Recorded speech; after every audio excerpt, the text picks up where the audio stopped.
asunto del derecho cooperativo en México, como lo hemos hablado en otros eventos, es un derecho nuevo, es un derecho que se ha nutrido precisamente desde la organización de base, desde la cooperativa. La mayoría de los conceptos que ven ustedes hoy, tanto en la RASCAP como en la Ley General de Sociedades Cooperativas e incluso en la Constitución, provienen de las prácticas cooperativas. Es decir, el derecho se nutre de la práctica de las organizaciones, de la práctica de la sociedad, y en este caso de la organización cooperativa. Ustedes van a encontrar en la Ley General de Sociedades Cooperativas la parte de cómo se organiza una cooperativa desde el Consejo de Administración, el Consejo de Vigilancia, la gerencia, y todas esas funciones, cuando nosotros participamos en las últimas reformas, pues fue nutrido producto de las aportaciones de los cooperativistas, productos de muchos de ustedes que nos decían, pues oye, fíjate que aquí no debe ser así, aquí la práctica nos ha demostrado que es así. Entonces, y bueno, así llegamos hasta la reforma constitucional que se hizo, no recuerdo en qué legislatura, al artículo 73, donde se agregó una fracción 29N y donde le dan facultades expresas al Congreso de la Unión para legislar en materia cooperativa, porque lo venía haciendo con base en las facultades que tenía para legislar en materia de comercio, que pues nada que ver. Ustedes saben que las sociedades mercantiles pues no tienen nada que ver con las sociedades cooperativas, y en algún momento se pensó incluso en una parte de la legislación cooperativa que el Congreso de la Unión no tenía facultades para legislar en materia de derecho cooperativo, sino que tenía que, de acuerdo al 73 constitucional, tenían que solicitar facultades expresas para poder legislar. O también se pensó que era, si no estaba reservada para que el Congreso de la Unión legislara en esta materia, pues que podía ser materia de las legislaturas de los estados, por una disposición también constitucional. Entonces, ahí está la base de lo que es el derecho cooperativo. Y bueno, esta confusión también la hemos platicado bastante, la confusión entre el derecho mercantil y el derecho cooperativo. Y hoy en día pues aún no logramos esa autonomía, y esa autonomía pues llega a confundir a todas las autoridades en el actuar de sus decisiones. Por ejemplo, al SAT le cuesta trabajo entender cómo funciona una cooperativa, ¿sí? Pero vamos a un asunto más de raíz de las cosas. Los conceptos jurídicos o plasmados en una ley surgen a partir de las actividades o a partir de lo que hacemos. Cooperativa no busca el lucro, no actúa con el público en general, actúa solamente con socios, y todos los socios son dueños, a diferencia del banco, que son un grupo de inversionistas y que captan dinero del público en general y colocan dinero en el público en general.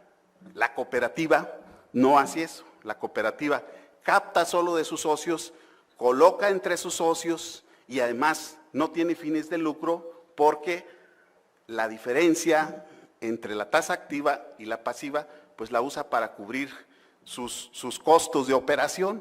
Esa es la gran diferencia. Si ustedes ven, la diferencia es diametral, ¿sí? Y en eso es en lo que nos debemos nosotros de encajonar en esta nueva ley, y en eso es en lo que nos debemos de encajonar para defender nuestras cooperativas. ¿Dónde está hoy en día la base legal? Como ya lo explicaba, está en la propia Constitución. Está en la propia Constitución, en la Ley General de Sociedades Cooperativas, en la LRASCAP y en los tratados internacionales. Ustedes saben que en 2011 hubo una reforma muy importante a la Constitución General de la República.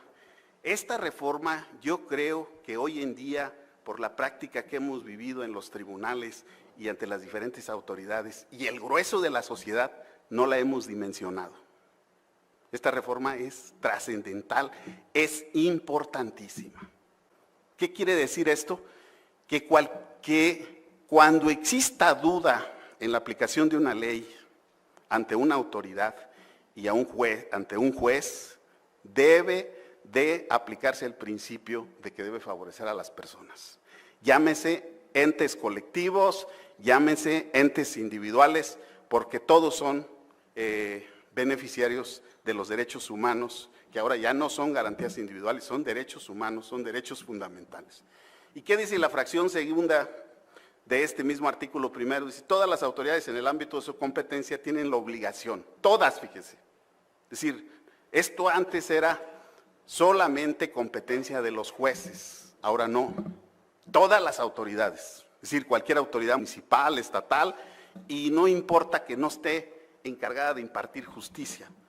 En materia cooperativa tenemos diferentes tratados internacionales, tenemos recomendaciones de la ONU y de la OIT que recomiendan a los gobiernos firmar, impulsar políticas públicas, impulsar legislación que favorezcan a las cooperativas.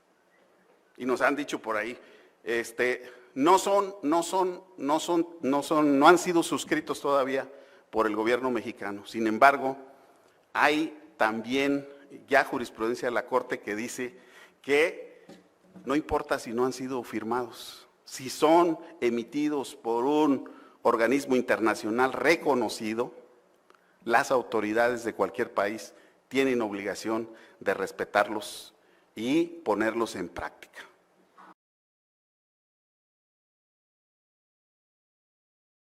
¿Dónde más tenemos este postulado de protección al derecho social y económico, que es donde se enmarcan las cooperativas? ¿Sí? Las cooperativas tienen una dimensión económico y social. ¿Por qué económico? Porque buscan el beneficio de todos sus socios. ¿Y por qué social? Porque es mediante la organización de las personas. Por eso tienen una dimensión económico y social que debe estar siempre plasmada en todas sus normas y debe estar siempre plasmada en las normas que se implementen para regularlas y para protegerlas, y en la legislación que se emita, en las políticas públicas que se emitan.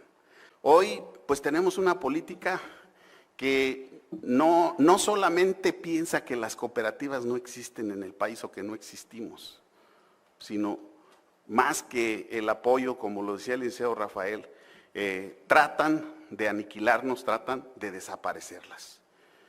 Aquí en Guanajuato nos encontramos una serie de parques industriales donde a las empresas extranjeras, que obviamente son privadas y además extranjeras, se les dota de terreno, se les perdonan impuestos y se les permite que a los trabajadores les paguen un salario de hambre.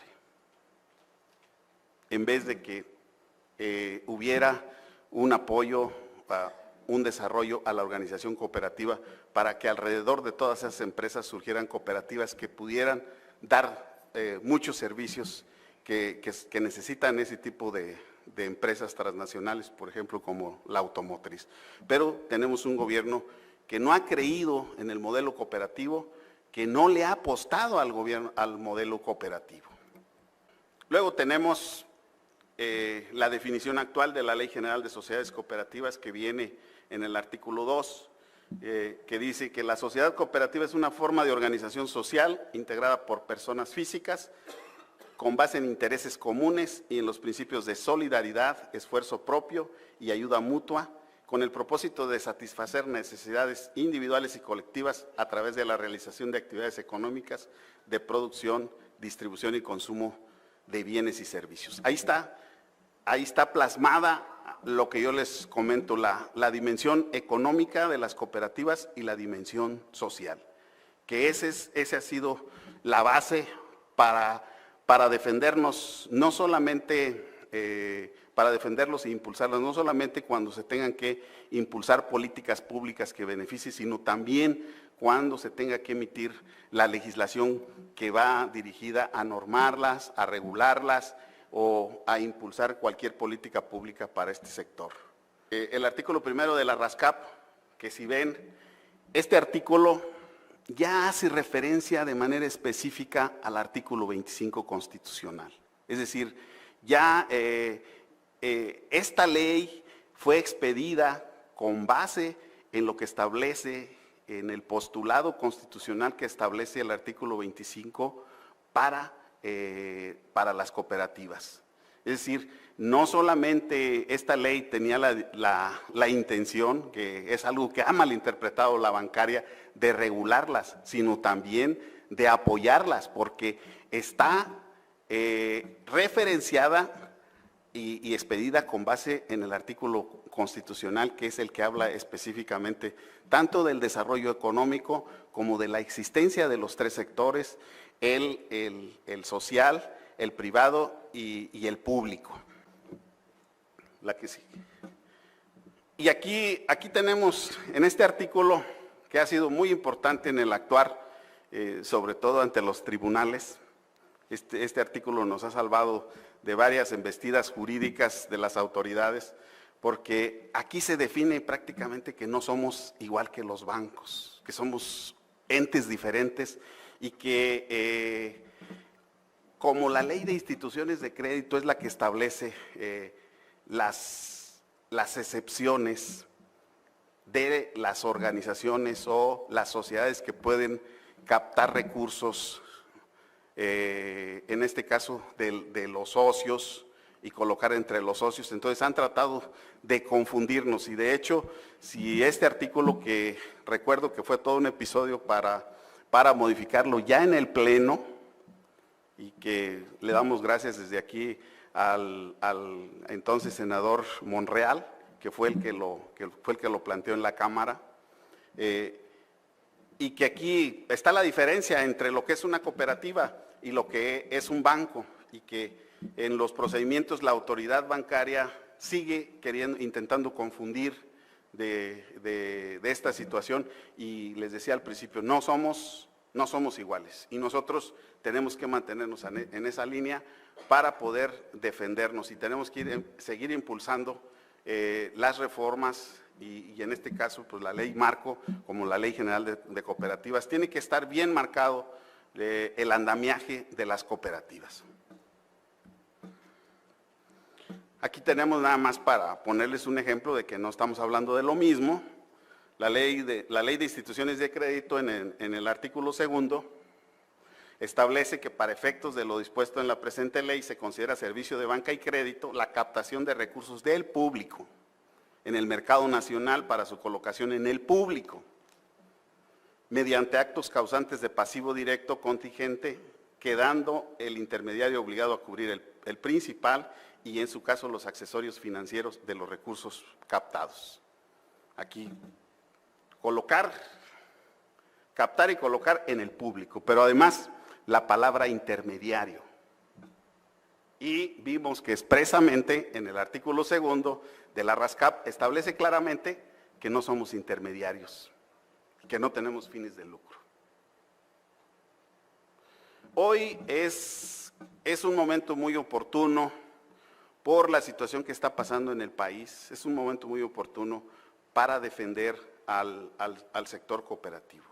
Hay pronunciamientos no solamente a nivel nacional, pero sobre todo a nivel internacional, incluso de gente que en algún momento ha defendido el modelo capitalista, se han pronunciado en el sentido de que las cooperativas son las que pueden liberar de la crisis que padece el mundo, sobre todo en las clases más necesitadas.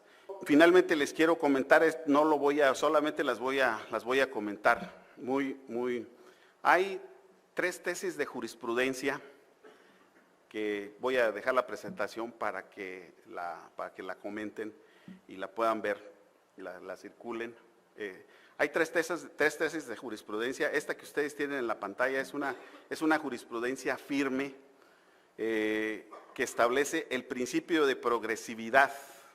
¿Se acuerdan que en el artículo 1 constitucional, la fracción segunda, el párrafo segundo habla de como un elemento del derecho la progresividad?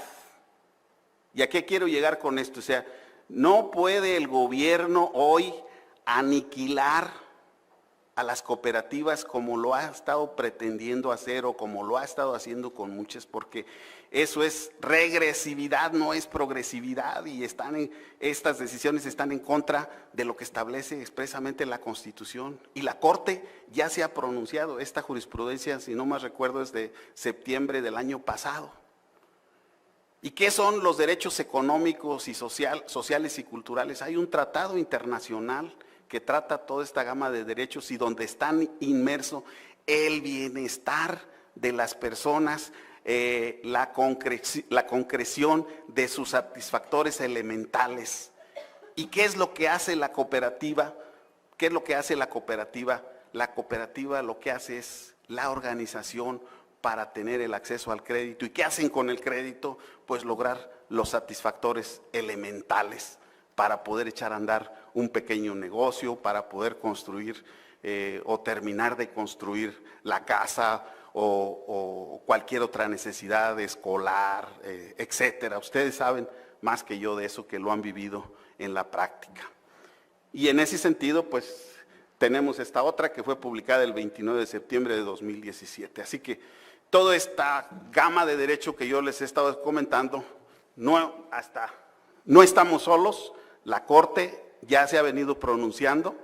Sí, también quiero decirles que hay todo un talón de Aquiles que vencer en los tribunales, porque no se han creado tampoco juzgados especializados en materia cooperativa. Sí se han creado juzgados especializados en materia de telecomunicaciones, ahora por las broncas de las televisoras, pero también yo creo que vamos a tener que avanzar hacia allá. Así como hay una comisión de derechos de fomento cooperativo en la Cámara de Diputados y se han impulsado comisiones de fomento cooperativo en diferentes legislaturas, en el Senado existe una comisión que conoce del tema cooperativo. Así, más allá, pues tendrá que haber juzgados que atiendan el tema del derecho cooperativo. Nunca antes ni después, juntos somos fuertes, por un capital en manos de nuestra gente.